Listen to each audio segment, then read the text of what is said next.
Welcome home to USA Global TV and Radio, a place where dreams take flight, with authentic storytelling, diverse perspectives and meaningful conversations, where global stories unite and bridges are built beyond all borders. Discover world-class education, entertainment, hope and inspiration. Together, we're building bridges worldwide. Subscribe to our channel, USA Global TV. Download our app, USA Global TV. Be our guest or join our team. Visit usaglobaltv.com. Thanks to our founder and executive producer, Dr. Jacqueline Kerbeck. Music score by Yeffy Tang from Cloud Road Music.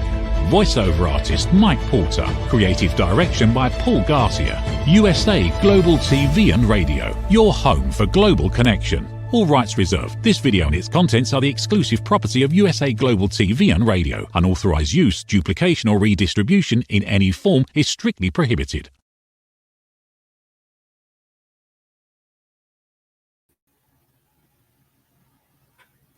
Reverend Laughlin here, one of the wise ones on the USA Global TV and Radio Network. And when I'm not doing TV shows, this is the middle of 3. I do back to back to back on Thursdays around noontime Central. And I research. That's what my primary focus is on life. I research the human body at the cellular level, chemically speaking. I look for cause and effect relationships. Treat a cause, fix a problem, treat symptoms, and you'll always have the cause there, or you may just feel better or look better. I also help people with their books. I've published about 50 books for people, independent publisher. I speak on health and wellness all the time. In fact, my next talk is coming up about how to literally live to 100 years of age with a body of a healthy 50-year-old and the mind of a 25-year-old. So that's the topic of the next program on the USA Global TV and Radio Network called Talking Heads. But today, our show is about, and this is the same problem I had last time Jackie was on the show. She has a name about that long, and I have difficulty pronouncing it. So I'm just going to say, Jackie, please join me up here on stage, and we will worry about the last name pronunciation down the road. Thanks, Red. Yeah, Regnerovna is a fun one to say once you get the jingle right, but it's always a conversation starter. Ragnarova? Yeah. Okay. Not having any is okay. I think last time we talked about how you chose that name. So why don't we start with that first, because that's the way you want to be known. Mm-hmm. So, yes, Regnerovna is, it's a patronymic of, I was reading, was it Brothers Karamazov, and how the characters call each other is very important, and it's a big part of the story that they're the son of, the father. And I thought that sounded really cool, and I love the book, so I picked up like the archaic version of my father's first name and put Ovna on the back of it. It rolled off the tongue. I thought it rolled off the tongue, or at least was the same level of difficulty to say as the last name I was born with. So it felt like the same sort of keeping in the same spirit, while also beginning with the letter R, which brings me just that much closer to J.R.R. Tolkien as like R. So yeah, that's how I chose the last name. And yeah. And your predominance in interest and everything is primarily in fantasy. Yeah. And you have as I understand backstage, you have a new commitment. Yes. Something that we want to make sure that the world knows about. This is your accountability to the world now. You are now committing. You have a public commitment on the air. This is live TV. This can't be covered up down the road. It'll always be found. So tell us about what your current commitment is, because I think that's pretty important. So I just started revising my second draft of this romantasy-esque novel called Realms of Fire and Ice, working title. It takes modern storytelling. I think I was talking about this last time I was here, about like the romantasy, the epic fantasy, and spanning those together. So it's taking some of the tropes that are super popular right now, A Court of Thorns and Roses, Fourth Wing, like those really popular tropes, but mixing them with the more epic tropes that are popular, like with a deeper world building and a consistent magic system. So I'm taking those two things and combining them into a story that, like Tolkien, I don't know if he would approve, but I don't care, is a mythological telling of my town, of where I live. It's a synthesized mythology, but that's the background, and the narrative portion is riffing off of Hades and Persephone and the story of how spring comes to St. Paul, Minnesota, and why it is so late in coming, and things of that nature, but it's expressed through personifications of weather that act very tropey and very cute together. And it's a lot of fun. My biggest hurdle and challenge with this story is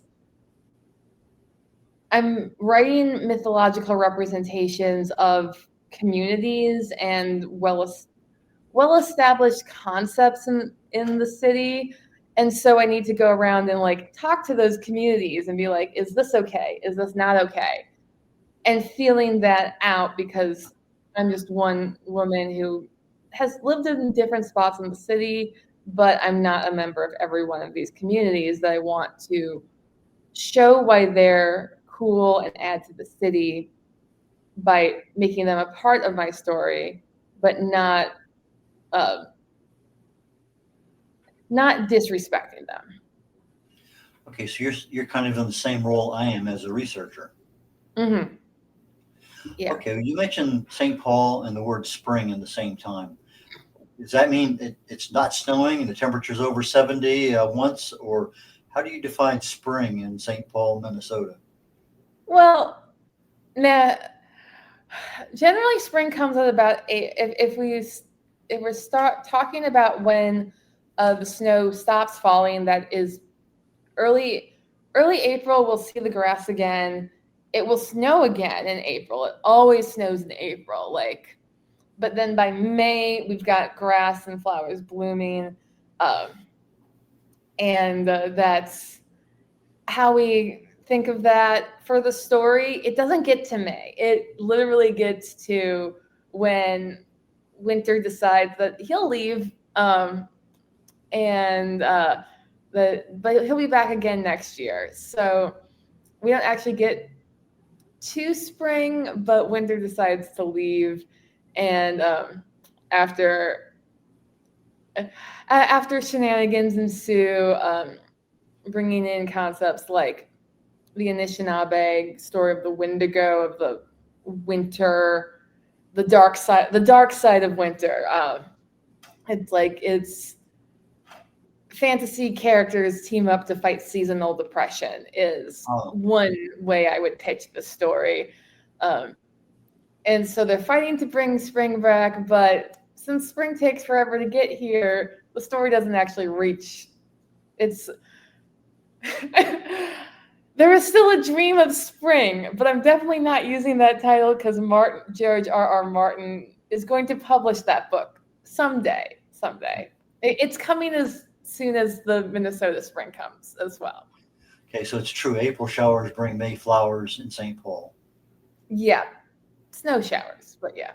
And spring is that almost the visible dot at the end of the tunnel.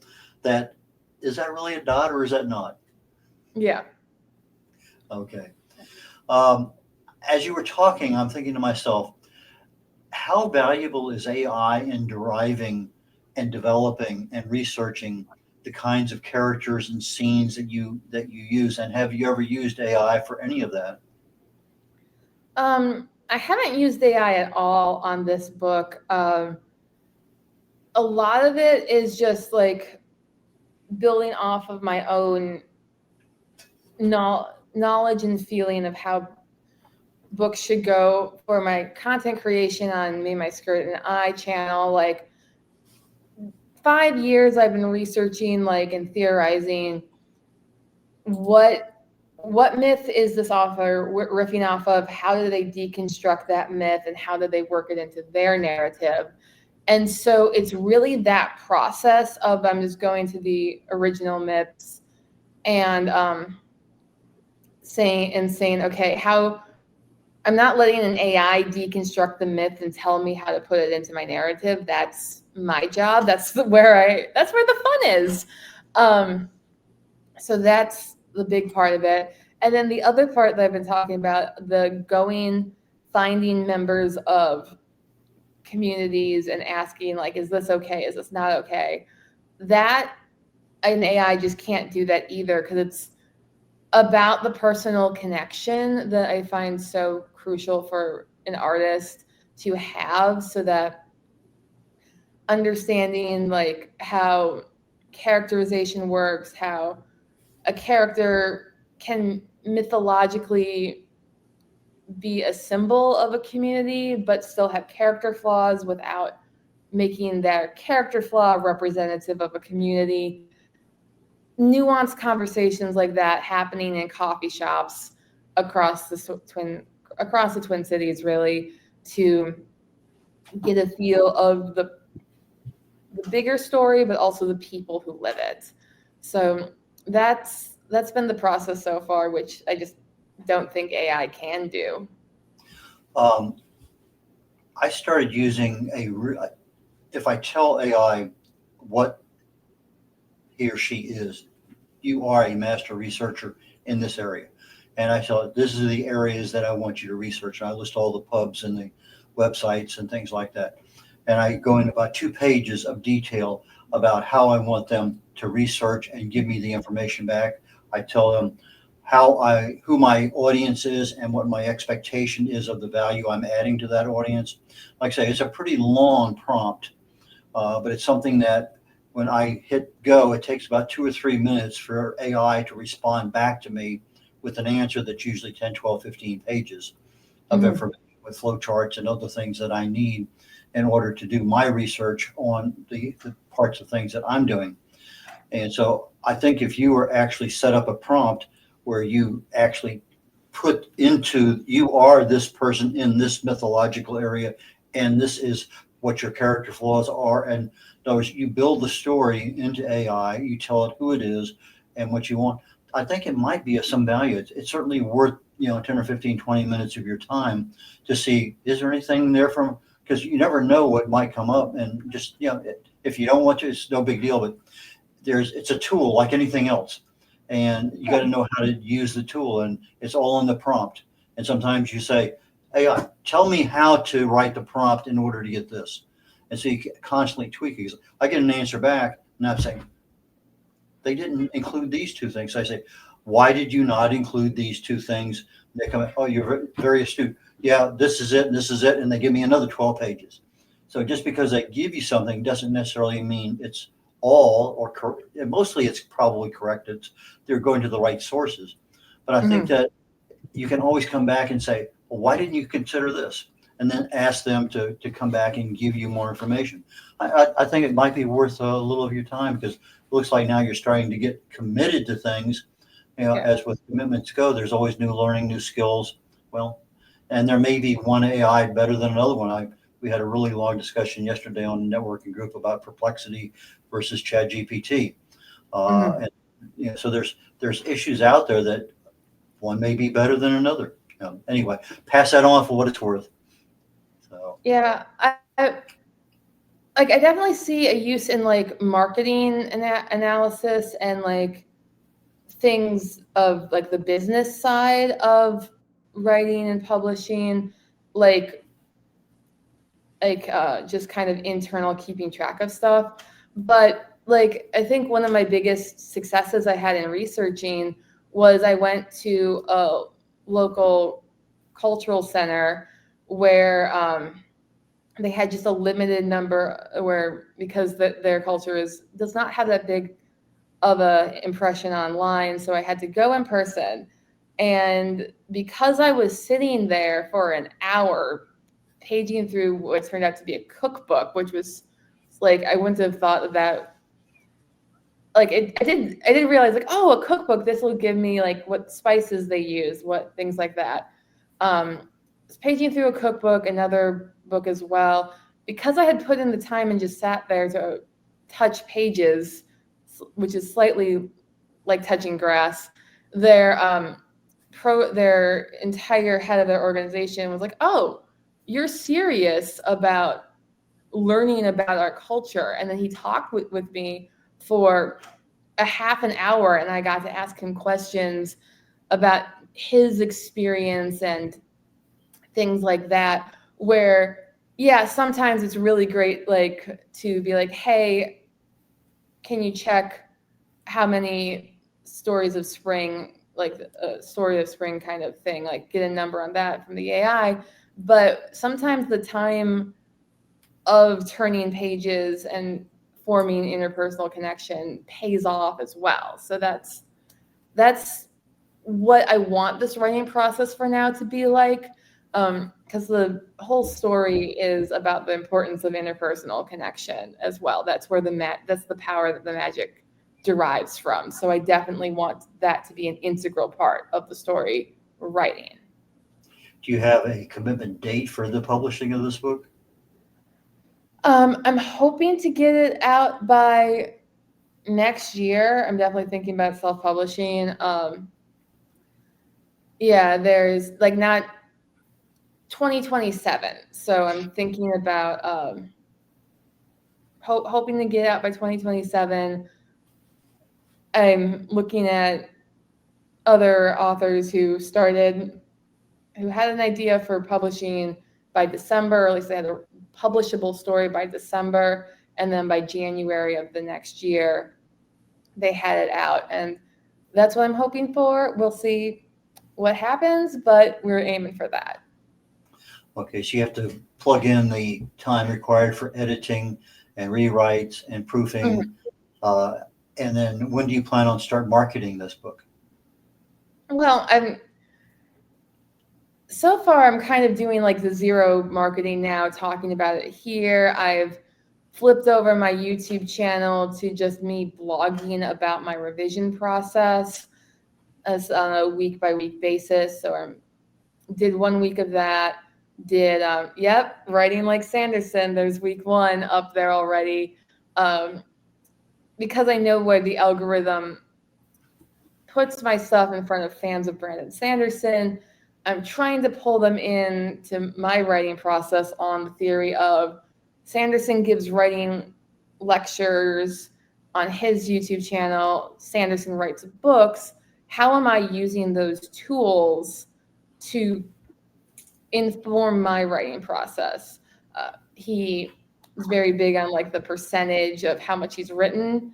And that I found, like, I started it just first for the gag of like, oh yeah, I'll just riff this off because it looks so fun when he does it. And then finding that in myself to be like, oh, this is actually helping me be like, am I at 48%? So I gotta be starting at the midpoint action scene and things of that nature. So it's Well, I know you're moving. very, very prolific on YouTube. I think the last time I checked, 450, 460 videos already posted, and you're going crazy just up to that. So we're getting ready to go to commercial break. When we come back, I'd like to go down your YouTube journey, and we will talk more about that and go on. So let's go ahead and go to a commercial break now, and we'll get right back into the program in about a minute and a half. Is it true? Is it kind? Is it necessary? In a world quick to judge, one book dares to reveal the hidden cost of silence. Discover Holy but Harmful, The Silent Sin of Judgment, How Hidden Judgments Destroy Relationships and Damage Lives by Dr. Jacqueline Kerbeck. The Amazon #1 bestseller that's transforming the way we understand ourselves and the way we see others. Pick up the companion workbook to uncover your own hidden judgments and learn how to break free from them. Available now on Amazon and at fine bookstores worldwide.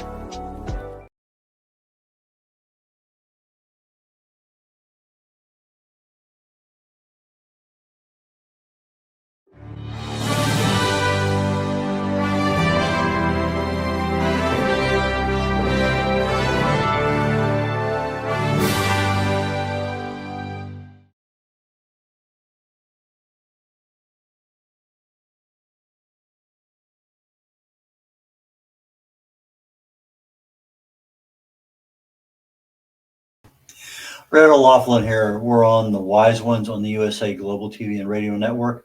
And my guest today is Jackie Ragnarova.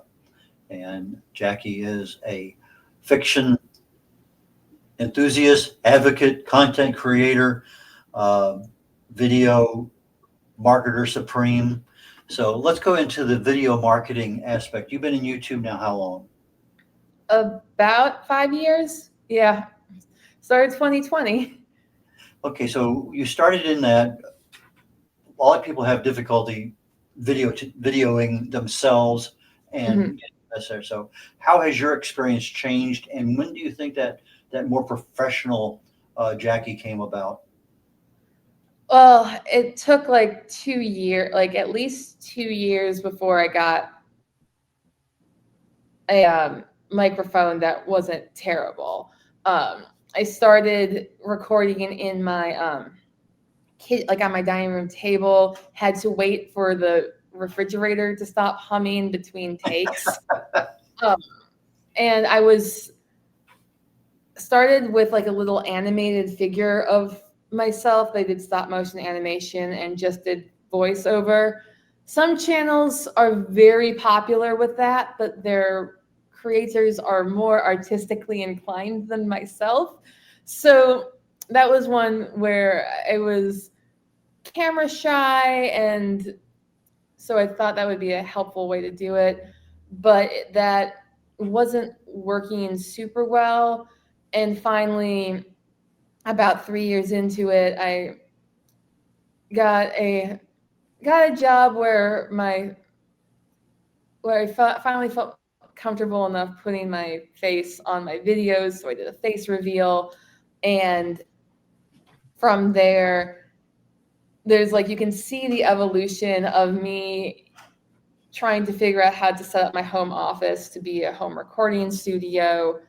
That has, until I finally found a pretty workable way. But as I learned last week, when I started recording back to back to back by days, I never was able to set up my camera in the same place twice because I still share that space. So actually today we're seeing the preview hasn't gone onto my channel yet. The latest innovation of my channel, where I finally got some space in the co-working area that I use for my day job, and can now set this up as a studio sort of space where I won't need to reset up my camera every single time, so that I can use the space, not have to share it with a cat that moves the camera, use my left arm, because the only way I could set it up is I was literally sitting in a corner, well, this way. So like my arm had to be like behind the bookshelf so I could fit it all in screen. So this is going to get, the purple will appear, a bookshelf will appear here, and hopefully that will help improve the quality of my videos again, so that it's not quite so jumpy and I'm able to perfect screen composition.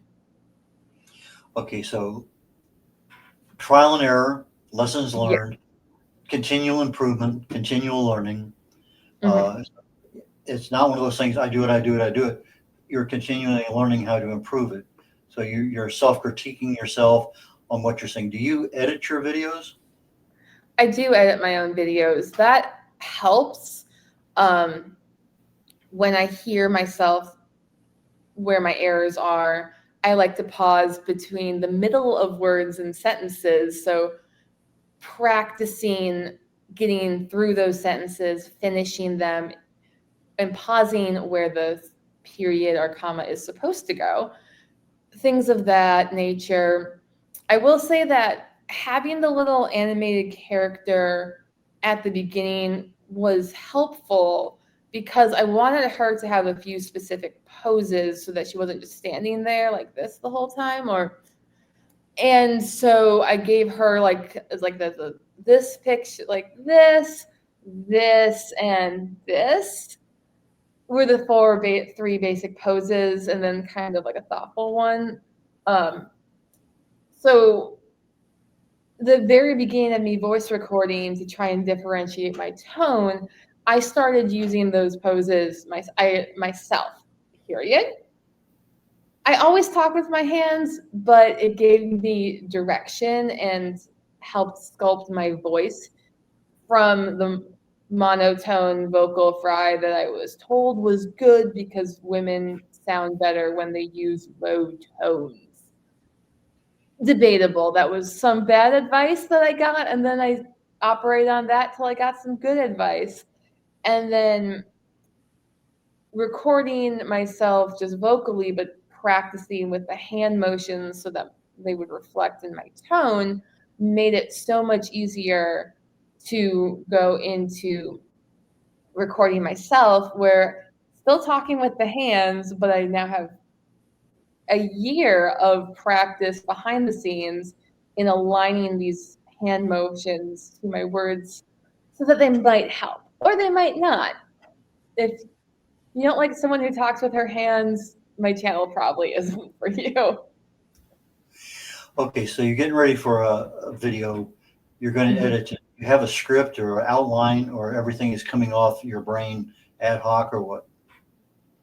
Usually I write a script. It's usually researched based off of pulling from the book that I'm focusing on, book series, their control Fing, finding the quotes I want to pull, comparing them with the mythologies that I want. That I usually write that out in full beforehand, and then because of where the camera is, I'm saying that from memory with minimal looking at the script. So that keeps it on track, but there's a little bit of improvisation as we go along. My latest vlog series of videos, I just have my word count and my impressions from the last 24 hours, and I just talk. So that's a very different feeling. But with the script, I can keep things on track pretty well. Okay, so how many vlogs do you have versus just other kinds of videos? I'd say that I've only done like 4 unscripted videos my entire history on the channel. I'm very much a think about what I want to say, write it all out, and then say it. That has been super helpful for me and my pausing in the middle of sentences, because if I've said the sentence 5 times in my head before in the process of researching it, writing it out, revising it, it comes out a lot clearer in my mouth the first time rather than when I'm thinking of what to say as I'm saying it. That's when you get a lot more pauses and stutters and things like that. But it helps. They feed into each other either way. Your website's name, Me, My Skirt, and I. Mhm. Tell us the background. The background? You know, why not Jackie, and keep it aligned with the ownership of your series versus Me, My Skirt, and I. I know there's a background story because you mentioned it on another show we've been on together. So why for this audience? Yeah, so I came up with Me, My Skirt, and I as a brand name for like on its own. I wanted it to be a brand. I wanted it to be a phrase of, for me, that I can associate with undertakings that I've done. They're large. It came specifically in grad school. I did a summer study abroad in Europe where I decided I was going to land in Ireland, travel by train down to Italy where the study abroad was actually happening, and then travel by train up to Poland to meet with a different group of people from my church. So all that train traveling was done me, myself, and I. But I hate pants as an institution, really. So I packed all my summer dresses and skirts And I just was like, oh, me, my skirt, and I are undertaking this venture. So when I began to undertake the venture of the YouTube channel, that felt fitting. And at that time, like Jackie as a name with associated with my creative endeavors was already, it already existed, but I wasn't certain yet if I wanted to have that name associate, like that to be the name of the channel. Looking at things like Hello Future Me and Overly Sarcastic Productions, their YouTube channels, especially Overly Sarcastic Productions, was very successful with having the channel name and then the hosts of Red and Blue be separate and distinct entities. So I looked at them and said, yeah, if they're doing it, I can do that. They've done it much more successfully than I have, but I'm sticking with the bit. Now you have the YouTube channels and you got quite a few videos out there. Do you attach those videos to any other social media to expand your social network? So I definitely post about them on my Instagram and threads with the Instagram. I've tried posting them on my on like different forums, but you get a lot of people there that will like look at the video the first 5 minutes and be like, oh, this is a 20-minute video, and then back out, which gets you a high view count, low watch time, and YouTube doesn't like that. So what's important I've been doing like on threads and Instagram is posting my videos, but then that's me talking with my hands. But then talking with other stuff, with other people on there, commenting, reposting other people's things so that they see me as part of the fandom. And then when I post, especially my shorts content, they will see that and repost it, and my videos are connecting with people on that way. Okay, so the videos are available on some of the other Instagram, etc. Mm-hmm. And most everything is edited when you actually get ready to post to the upload, I guess is probably a better word. Yeah. You create your own images on the thumbnail. How do you do that? Yeah, I've got just the Adobe suite. I did hire a guy to try and improve my thumbnails, and that did for one video, trying to just see if it was a great improvement, and it had a pretty good, like, it started stronger than my other videos, but it's kind of evened out. Like, there's not a discernible difference.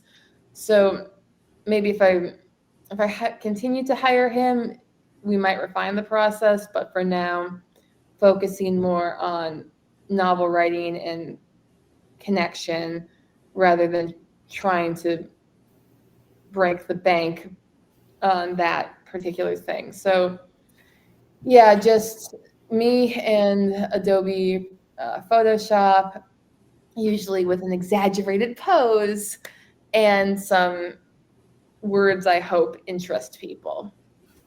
Okay, AI offers the ability to have you speak right now in French or Japanese as if your mouth was actually creating the exact words in those foreign languages. Have you given any thought to converting any of your videos to you speaking a foreign language to get a different audience into your realm? So not really. Again, my experience with the algorithm is that it wants you to keep on returning to the same people for and establishing a fan base there. There was a few years ago, I got into Tollywood movies, RRR by Rajamouli, that came out on Netflix and had a huge US, like, it was not as big as K-pop Demon Hunters is right now, but pretty big.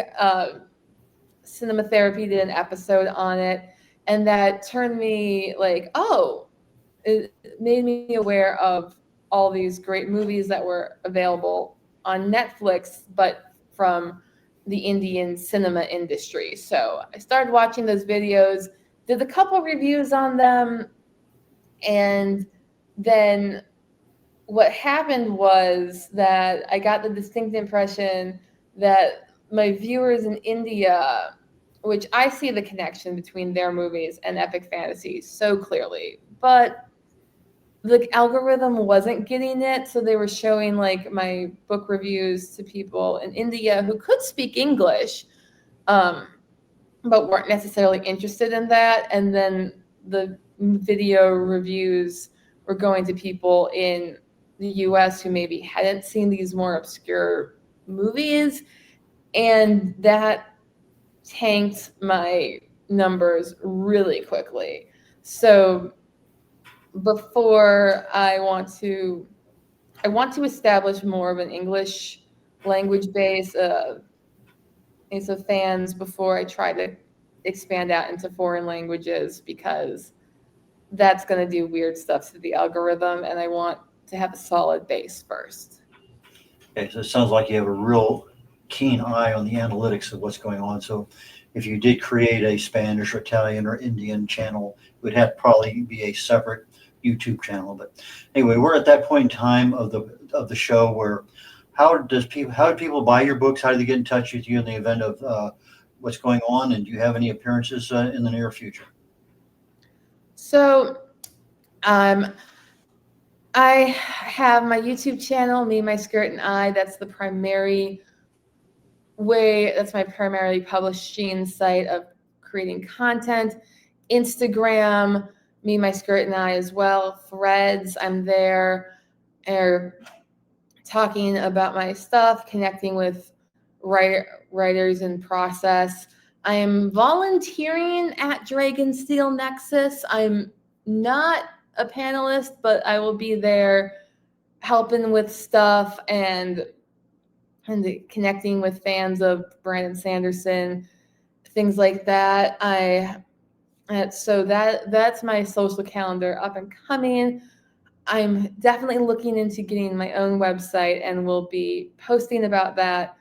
Also, I have a Patreon, Me, My Skirt, and I, where I guess my diehard 10 fans can regularly converse with me. And if you want to join that, that's available as well. So there's places to get a hold of me, and that will be posting updates there for expanding the brand to include a website and other engagements. So that's my... Well, I know the next time we connect, and I'm sure there will be a next time, you're going to have well over 500, maybe 600 videos on your YouTube channel. And I congratulate you for that. That's a lot of effort that you're putting in to do that. So anyway, thank you so very, very much for being a guest today on The Wise Ones. And I look forward to our next conversation.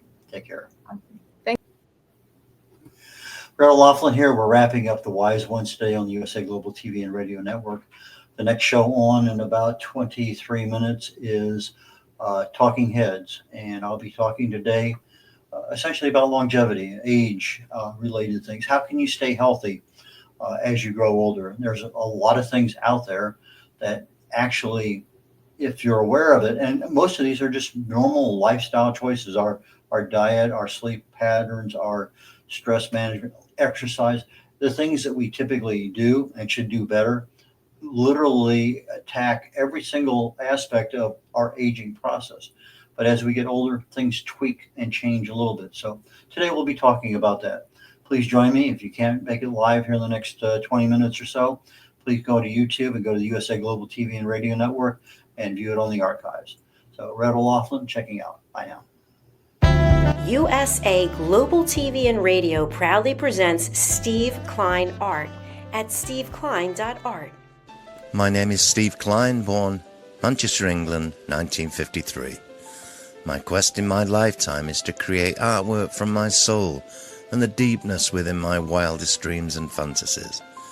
In 2012, my heart stopped when I was given too much anesthetic for a minor knee operation, and this near-death experience took me to another multidimensional world, an out-of-body experience, and I was given the gift of being blessed by an overwhelming, burning passion to become, for the very first time in my life, an artist with an eternal, passionate desire to bring my art, which I've named multidimensional, subliminal, freeform art, to the world, as only 3% recover from what I experienced, and now in my golden years want to release my cosmic, vital energy through my art to allow people to be a part of my cosmic dance.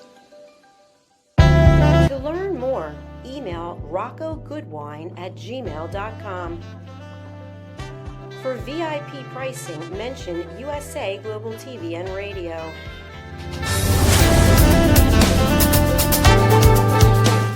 Thank you, viewers and listeners of USA Global TV and Radio, for joining us today.